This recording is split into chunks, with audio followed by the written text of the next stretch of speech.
Fundamental राय देने के लिए जुड़े रहेंगे मार्केट स्मिथ इंडिया के मयूरेश जोशी जी। गुड आफ्टरनून, बताइए आपकी तिजोरी से कौन से स्टॉक्स निकलेंगे, कहाँ पे लगनी चाहिए बेट?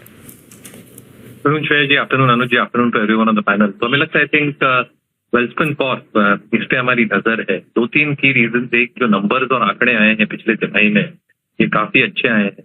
दूसरा आई थिंक जो हम एक्सपेक्ट कर सकते हैं, जो लाइन पाइप में इनकी ग्लोबल लीडरशिप है, नंबर 3 प्लेयर है पूरे विश्व में, और जो ऑर्डर बुक ये बिल्टअप कर रही है, not just in India but ये कैपेसिटी बिल्टअप कर रहे हैं। यूएस में हम टैरिफ की काफी बातें करते रहते हैं, सुनते रहते हैं, but they're building up huge capacity 360 KTPA की 850 करोड़ के इन्वेस्टमेंट के साथ आर्कनसॉस स्टेट में, जो ऑपरेशनल हो जानी चाहिए by March 26। Along with that I think जो एक 1200 से 1400 KTPA की सऊदी अरेबिया में कैपेसिटी बना रहे हैं with a good capex both in US, Saudi Arabia as well as India. यहाँ पे जो ऑर्डर बुक की अक्रीशन हो सकती है, 15,000 करोड़ के ऑर्डर बुक पे ऑलरेडी बैठे हैं, यहाँ पे सिग्निफिकेंट ऑर्डर बुक इंक्रीज हो सकता है। Last but not the least जो इन्होंने टारगेट रखे हैं 17,000 करोड़ की top line, they have done 10,200 crore, ROC 20% की। Management is very very hopeful कि जो फोर्थ क्वार्टर के नतीजे हैं, looking at the figure for 9 months, काफी बेहतर नंबर आ सकते हैं।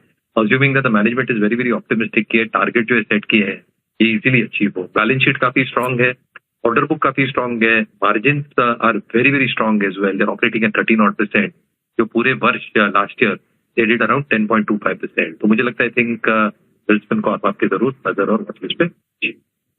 आपका व्यू इंडसइंड बैंक पे एंड स्पेशली जो होल्ड कर रहा है और इन द मनी है अभी भी, इस इंसिडेंट के बाद आपका व्यू क्या है? उनका एग्जिट करना चाहिए फाइनली? नहीं, तो we have stayed away Veeru ji, और कल सुबह के शो में भी डिस्कशन हुआ था जहाँ पे मैंने काफी साफ तरीके से कहा था कि जो लेगेसी इश्यूज है इंडसइंड बैंक को, now legacy issues have been plaguing them for the last 3 to 4 years।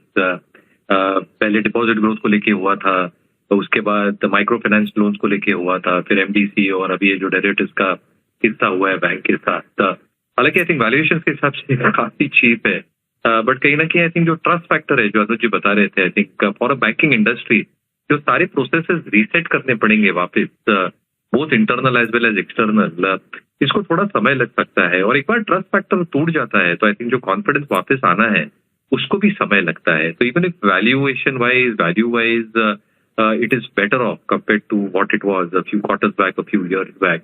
ये जो दिक्कतें हैं ये शायद बैलेंस शीट को प्ले कर सकती है, और इसलिए कल भी मेरा यह कहना था, आज भी यही कहना है। आई थिंक जो लीडरशिप बैंक्स हैं विद इन दिस स्पेस, वहां पे हमारा कंफर्ट लेवल और ज्यादा बढ़ रहा है। हमें लगता है कि एक जो टेक्टोनिक शिफ्ट हो सकती है, आप जो होल्डिंग्स बता रहे थे काफी म्यूचुअल फंड हाउसेस के, इंडेक्स फंड के हो सकते हैं, AIFs के हो सकते हैं, PMS के हो सकते हैं, वो डेफिनेटली शिफ्ट होंगे बिकॉज रिकवरी प्रोसेस बहुत हार्ड होने वाले इंडसइंड बैंक के लिए। और इसीलिए आई थिंक जो लार्जेस्ट चंक बैंक है, एक्सिस ले लो, कोटक बैंक ले लो, जो बहुत अच्छी तरह से रेटिंग और रैंकिंग में उभर कर रहे हैं, वो शायद बेहतर तरीके से परफॉर्म करे। मुझे लगता है I think large bank like axis, Kotak, उस पे निवेशकों को ध्यान देना चाहिए।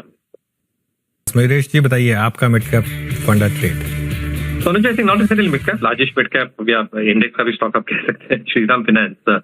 हमें लगता है आई थिंक जो ये NBFC की AUM ग्रोथ रही है, आई थिंक काफी बेहतरीन रही है।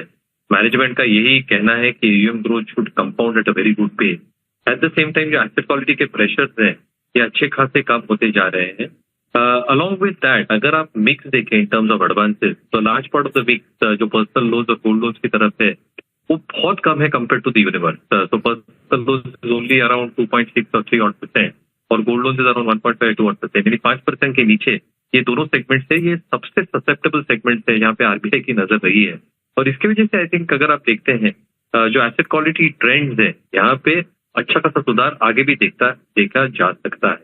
Last but not the least अगर आप कैपिटल एडिक्वेसी देखते हैं, स्पेसिफिकली Tier 1 रेशियोज, यहाँ पे अच्छा खासा आई थिंक एक स्ट्रेंथ है, और इसकी वजह से आई थिंक जो हम उम्मीद लगाए बैठ सकते हैं क्रेडिट डिपॉजिट ग्रोथ की, cost to ratios expected to come lower, NIMs expected to get maintained, और इसके लिए return ratios expected to improve. ये सारी जो रेटिंग्स और रैंकिंग्स हम देखते हैं विलियम ओनियल में, आई थिंक ये काफी हद तक इसको फुलफिल करता है टू अ लार्ज एक्सटेंट। तो हमें लगता है कि श्रीराम फाइनेंस आपके वॉच लिस्ट पे जरूर